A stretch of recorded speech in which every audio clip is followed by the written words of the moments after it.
vraiment passionnant tout ce qu'on peut envisager avec l'IA. Et donc pour terminer ce bloc BlueMind Next, cap sur le futur, je redonne la parole à Thomas.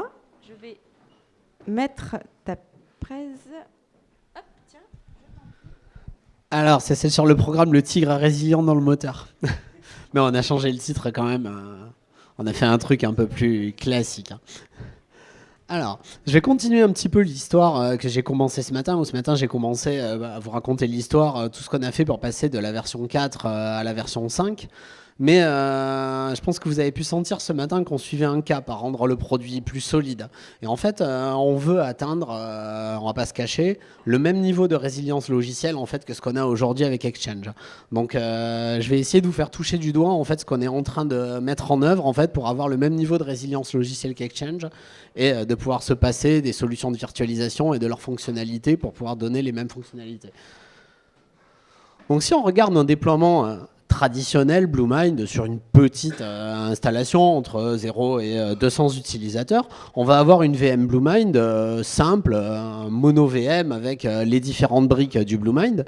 Et pour les fonctionnalités de haute disponibilité, de résilience, de migration à chaud des VM, on va s'appuyer sur les fonctionnalités de l'hyperviseur parce que ça le fait très bien et que ça convient parfaitement pour ce qu'on fait, pour ces tailles d'installation.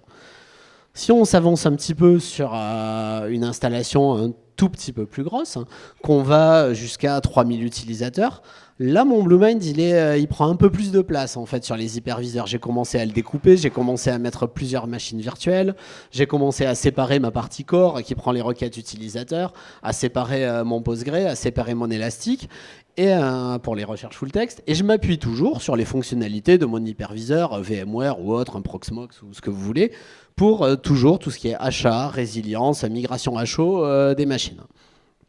Et puis on va continuer à monter en gamme, faire grossir un peu le BlueMind.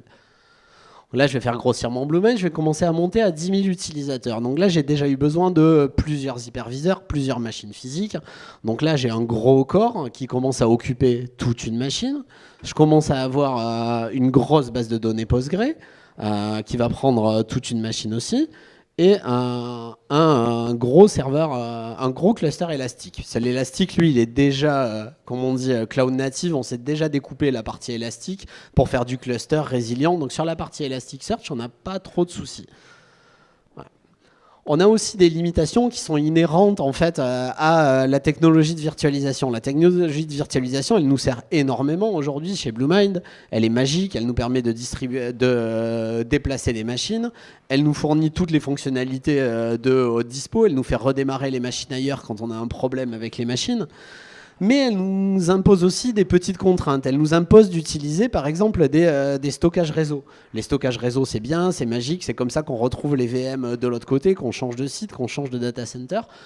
Mais malheureusement, quand on arrive à un certain niveau de demande de performance, ces technologies de stockage réseau, ça commence à arriver un tout petit peu à ses limites. On a du mal à atteindre le niveau de performance dont on aurait besoin. Donc il y a une première partie que j'ai commencé à dévoiler ce matin où on sait quoi faire. Sur la partie réception des requêtes utilisateurs, on sait quoi faire. On sait qu'on va passer en multicore, on a déjà initié les chantiers, on est en train déjà de déplacer tout l'état qu'on a besoin de partager au niveau des serveurs core, on est déjà en train de le déplacer, on est déjà en train de faire le travail, ça va arriver assez vite. Côté Elasticsearch, on sait qu'on est OK, c'est déjà un produit clusterisé, donc on n'a pas trop de soucis. Il nous reste la grosse brique en rouge, notre grosse brique de stockage Postgre, où là on est un peu embêté. Alors, on arrive aux limites en fait de ce qu'on peut faire, de ce que peuvent nous fournir nos fournisseurs de matériel. Donc on est un peu coincé. Donc on va avoir besoin de découper ce truc-là pour trouver une solution et être capable encore de monter en gamme et de monter en scalabilité. Donc là on s'est intéressé à pas mal de choses. Donc j'ai présenté diverses solutions en fait qu'on a étudiées. Donc on va avoir de ce côté en fait les plus proches de ce qu'on a aujourd'hui et sur la gauche les plus éloignés. Donc la première que j'ai citée, en fait, c'est Patroni. J'ai un problème avec mon Postgre, je veux le faire grossir. Postgre, ça se clusterise, il y a des gens qui savent le faire. Mais en fait, ça consiste en quoi un cluster Postgre? Patroni, c'est un outil qui aide à configurer Postgre en cluster. Un cluster Postgre, en fait, c'est un maître qui prend toutes les écritures et des répliquants en lecture. Et après, toute une tringlerie qu'on monte autour avec des HAProxy pour router les requêtes aux bons endroits et savoir en cas de panne du maître qui reçoit les écritures, rerouter, changer le serveur qui est maître, faire ce genre de choses. Le problème avec une solution telle qu'un cluster Postgre, en dehors de la difficulté de le monter, c'est qu'on a un seul maître qui reçoit toutes les écritures. C'est-à-dire si votre problème, votre souci de monter en charge, c'est pour faire scaler les écritures et pouvoir encaisser plus d'arrivées de mails, plus de déplacements de messages, vous pouvez pas. Avec un cluster Postgre, vous pouvez pas. Il y aura toujours un seul nœud qui va recevoir la totalité des écritures. Donc ça fonctionne pas. Donc on s'est intéressé à d'autres mécanismes. On va avoir Citus. Citus, c'est la technologie qui est dessous le Postgre que vous avez chez Azure. Ça a été racheté par Microsoft. C'est une extension en fait Postgre qui permet de découper vos tables en fait sur plusieurs machines. On va lui dire ma table là où j'ai les mails, où j'ai la liste des dossiers, partage-la moi. Clac, clac, clac, clac, clac. Il va découper tout seul comme un grand. Il va répartir ça sur plusieurs serveurs. Donc ça, c'est super, c'est pas mal en termes de scalabilité pour la lecture, c'est pas mal, pour l'écriture, c'est pas mal. Le petit problème, le petit bémol, c'est que c'est pas exactement un Postgre. On n'a pas toutes les fonctionnalités du Postgre. On n'a pas, par exemple, tout ce qui va être trigger, donc des choses qu'on exécutait au travers de triggers de base de données, où on voulait rendre certaines données toujours cohérentes entre elles. Par exemple, nos tables de tri par taille sur les mails, on voulait qu'elles soient toujours cohérentes avec la liste des mails. Ça, on peut pas le faire avec du Citus. Donc en fait, on n'est pas exactement sur du Postgre. On peut pas exactement faire pareil, prendre notre soft tel que. Bon, je continue un peu mon panel de solutions, donc toujours celles qui sont proches de Postgre. On va avoir Yugabyte et Cockroach. Donc Cockroach, c'est celle qui nous a semblé la plus prometteuse. C'est un vrai Postgre, un multimaster. Ça se base sur les documents de recherche de Google Spanner, donc il y a une base SQL distribuée mondialement. C'est super bien comme truc. Ça fait vraiment la promesse de fonctionner comme un Postgre, tout nickel, avec un multimaster. On peut écrire partout, lire partout. C'est top le truc. En plus, les outils de monitoring de ce machin, ils sont exceptionnels. Enfin, voilà, c'est super bien. Donc, on a porté tout notre soft, on a pris tout notre soft, on s'est dit, bon, qu'est-ce que ça donne avec ça ? On a porté toute la partie mail du soft, alors en mode un peu brutal, sans réfléchir à comment on allait migrer après dessus, juste pour voir ce que ça donnait et pouvoir mettre ça dans les outils qu'a présenté Dominique, donc tous les outils de l'équipe de Laurent, tous les outils de test de perf, pour voir qu'est-ce que ça donnait. Bon, c'était pas ouf le résultat. Le portage a été assez rapide puisque c'est compatible avec Postgre, mais le résultat, il n'était pas exceptionnel. À 50 000 utilisateurs, nos backends Cockroach, ils étaient saturés complètement, c'était tout rouge, c'était pas fou. Donc ce qu'on en a compris et ce qu'il faut en comprendre de ces trucs-là, c'est qu'en fait, c'est pas complètement magique. Oui, c'est compatible Postgre, mais on peut pas prendre notre appli telle quelle et se dire qu'elle va marcher direct. C'est compatible, mais non, faut réécrire un peu les requêtes, faut un peu adapter le modèle. Et donc, quitte à devoir adapter le modèle, on s'est dit, on a étudié les autres solutions, celles qui nous font un peu plus travailler en termes de modification dans le soft, mais qui nous font toutes les bonnes promesses en termes de performance, c'est-à-dire une scalabilité linéaire, que ce soit en lecture, en écriture, en termes de résilience, pouvoir perdre des nœuds, ajouter des nœuds, augmenter la capacité. Et donc, on est parti sur une solution type Cassandra, donc où on a fait notre deuxième maquette, où on a réécrit là aussi avec un peu plus de travail toute la partie mail de Bluemind pour aller jusqu'à pouvoir la mettre sur le banc de test.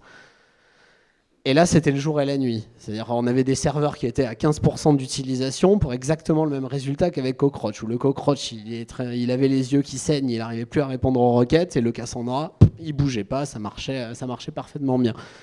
Et donc on en a un deuxième, mais le deuxième, c'est la même chose.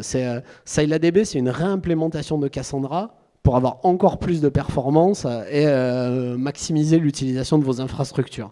Donc en fait, on envisage pour la suite d'utiliser à la fois Cassandra et ScyllaDB suivant ce qu'on est capable de faire en termes de déploiement. Si on a la main sur tout, sur les systèmes de fichiers et tout ça, on partira sur du ScyllaDB. Sinon, sur le tout venant, on mettra du Cassandra. Donc Cassandra, pourquoi ? Donc j'ai déjà pas mal divulgaché. Donc on a un modèle de données distribué, décentralisé. On a un passage à l'échelle complètement linéaire. Si j'ajoute des nœuds, mes données, elles se répartissent et donc mes données utilisateurs sont bien mieux réparties sur plus de machines et donc j'augmente très facilement la quantité de requêtes que je suis capable d'exécuter par seconde. On a une tolérance aux pannes qui est complètement intégrée, c'est-à-dire pour chaque donnée, on va avoir un taux de réplication qui va être défini. Donc si je perds 1, 2, 3 nœuds sur mon cluster, c'est pas un problème si j'ai provisionné assez de machines. Donc on a une performance qui est relativement exceptionnelle en fait en termes de lecture-écriture. Pourquoi? Parce qu'il nous l'impose en fait. Il nous oblige à écrire les requêtes en fait de la bonne façon. Il ne va pas accepter que je requête n'importe comment. C'est-à-dire il ne va pas me laisser aller sur des cas d'usage qui n'étaient pas prévus dans le produit. Donc nous, ça nous oblige à bien réfléchir en termes de conception. Qu'est-ce qu'on va vouloir faire? Comment on va vouloir demander la donnée? Comment on va vouloir la requêter? Mais une fois qu'on a fait ce travail, vu que toutes les requêtes sont que des requêtes simples pour lui, c'est toujours à quel endroit aller chercher la data, la trouver, les données vont être déjà triées comme il faut, et donc il trouvera toujours les réponses en temps constant. Voilà. Donc caractéristique clé, j'avais laissé le fait que c'était open source, évidemment, c'est important pour pouvoir être intégré dans le produit Bluemind. C'est aussi, accessoirement, Cassandra, une des meilleures bases de données pour le vectoriel. Donc pour le RAG, ils sont pas mal armés aussi. Et donc à quoi ça va ressembler un déploiement Bluemind? Après-demain.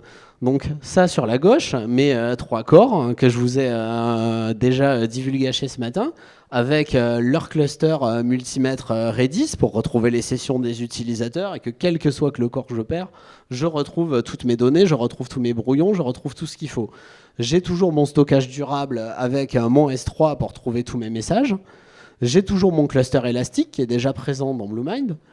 Et la nouveauté, c'est que je vais avoir mon cluster Cassandra complètement résilient et complètement élastique pour répondre aux requêtes avec le niveau de performance que je désire, que je peux adapter en fonction du matériel que je vais injecter dedans. Et donc là, j'élimine beaucoup de choses. C'est le premier schéma où j'ai plus d'hyperviseur dessus. Je l'ai plus parce que j'en ai pas besoin. Toutes les fonctionnalités que me fournissait l'hyperviseur, là, je les ai déjà. J'ai une haute disponibilité qui est complètement native. Je peux perdre n'importe quel nœud. Je peux supprimer n'importe laquelle des machines. Ma messagerie, elle continue encore à fonctionner.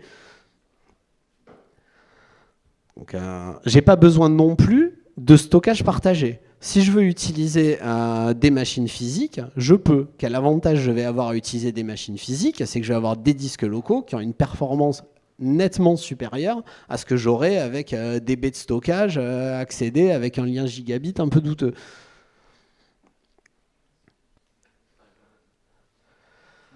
Pour des installations plus petites, donc, évidemment, comme on va réécrire le modèle pour l'adapter et faire uniquement des requêtes qui sont efficaces sur du Cassandra, on a cet objectif que nos installations de petite taille, on puisse continuer à les installer sur les mêmes machines. C'est-à-dire que ça ne va rien changer, on va continuer à supporter évidemment des installations sur les hyperviseurs que vous avez aujourd'hui, et on ne va pas demander des compléments de ressources, et on ne va pas vous demander d'installer un cluster pour passer à la version qui aura ça.